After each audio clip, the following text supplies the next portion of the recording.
Next track. Yeah. Sorry, do you want to? So you work full time as a drum teacher, yeah? Yeah. How long did it take you to get to that point where you could work full time doing it? It was kind of just working so much as a musician, having some crappy jobs in between, realizing, hell, I need to do this full time. And I just quit, started it. Because I knew I had done so much work to prepare myself to kind of get my own abilities to there, and then I want to share it with other people more. So it's pretty easy. Just start to get out there and do it. So was there a moment or a time period where you only had a few clients and you had Oh, to yeah. build up? Yeah.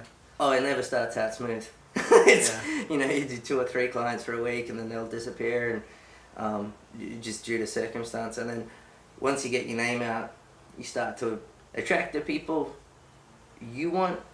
So I'm really proactive. I do a lot of practice. I pride myself on my ethic with that. So I attract the people who want that too. So it makes it easier. But if I don't do a lot of work myself, I don't really get that back. So you get what you give, I guess. So how do you get people interested in music and practicing? Because you hear these stories of my kid won't practice, or even adults say that as Well, adults are just big kids. Yeah. I just laugh at them because I do both, and I do disability work as well, and they don't worry, they just play. So I think excitement for me when I started, I saw so many cool people play music, and I just thought I want to be like that person. So I think if I set a standard of I'm enjoying this the whole way, practicing is actually fun. It's just a preconceived idea that it's not fun, it's scary. But so if you give the idea that, hey, this is freaking awesome, you want to play like Jimmy Page, or you want to play like John Bonham or whatever, you got to practice, and it's fun. The whole thing's fun. Yeah. So you got to admit that, and that seems to get them excited. So is it more, I guess, about getting your passion across? It's kind of hard. Yeah, I guess. I don't know. I feel super passionate about. I feel over passionate. Yeah. So hopefully, pouring a little bit out into their cup helps. I reckon it's contagious. Full on. Like I'm thinking of musicians or even teachers I know, and when they're really passionate, it's contagious, and you want to get involved. What is this? It's true, because you love what they do. So it's like my dad. He surfed, played guitar, and skated. I do all of those things. Yeah. So it's because he was really good at portraying it as, this is good. This is what you should do till you die. Because everything else could be superficial. Work's just a thing. What gets you stoked in the morning? Music. Put on music, hear a song, want to play it, go get a drum kit and learn it and play it. It's not hard. So, and that's just my excitement coming out, making it easy. So if you're excited, I guess it's easy, right?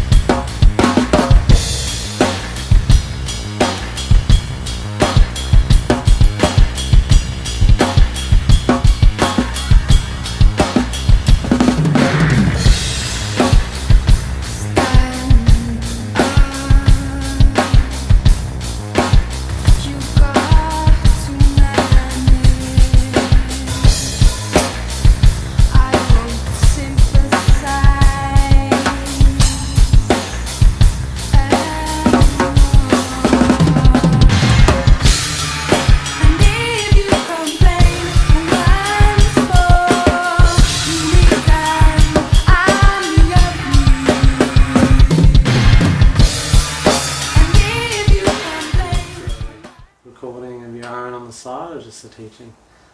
Recording's a huge part. I don't get paid for recording because I've built my own studio at my own will.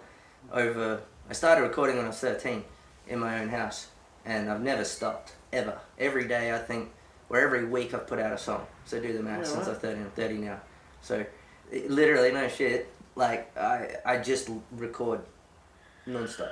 Is this all, when you say put it out, like on the net or something? Oh yeah, I put out 7 solo albums back in the day on CD through the under the name Jono Davis Explosion. which was a childhood joke. Yeah. And it turned into JDE. Now it's JDE Studios. So I do a few bands, I record a few bands, but I'm really looking at artists that I want to deal with. Yeah. I don't have time to waste.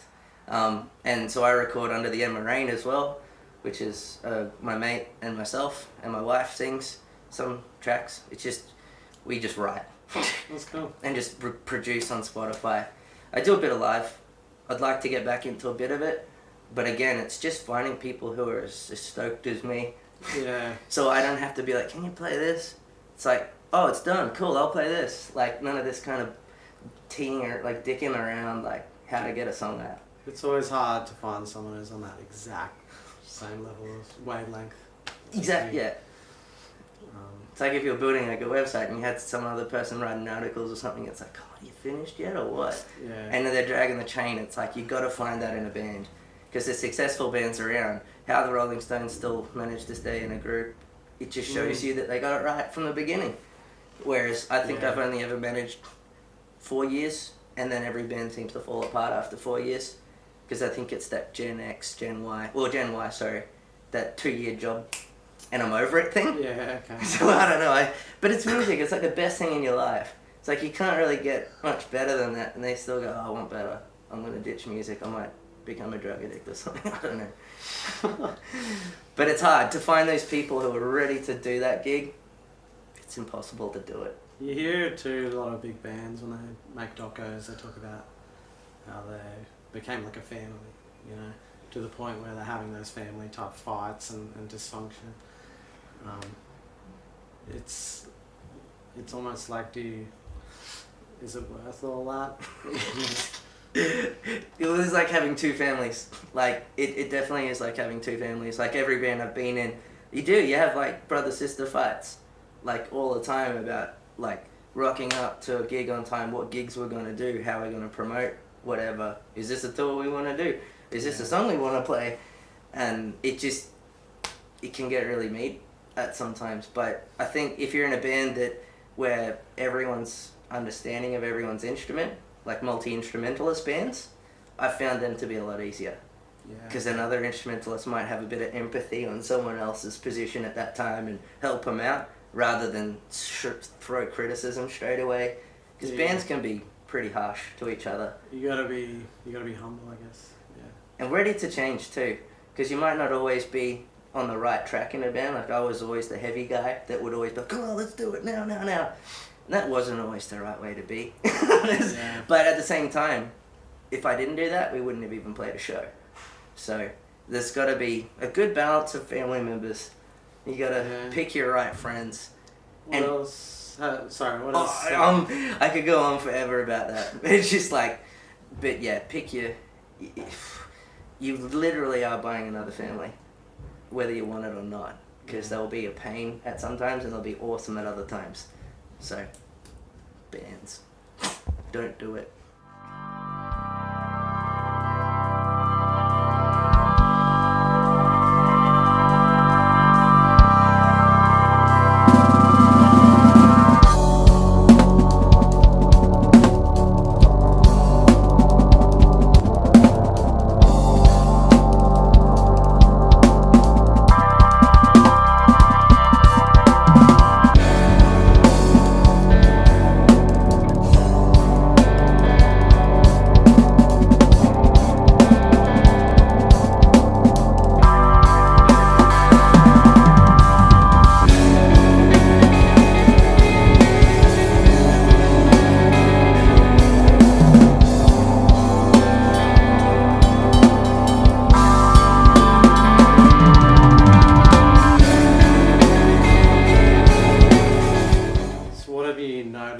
Changed about you over the years, the way you approach music, the way you think about it? Ooh, I love that question.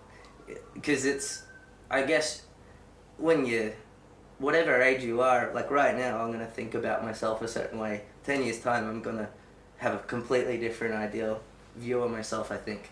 So musically, I know now that I don't dislike anything.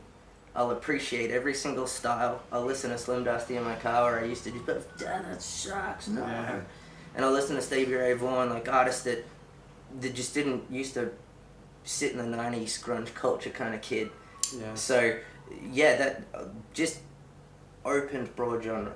It's easy to find it now too, you know, with the internet.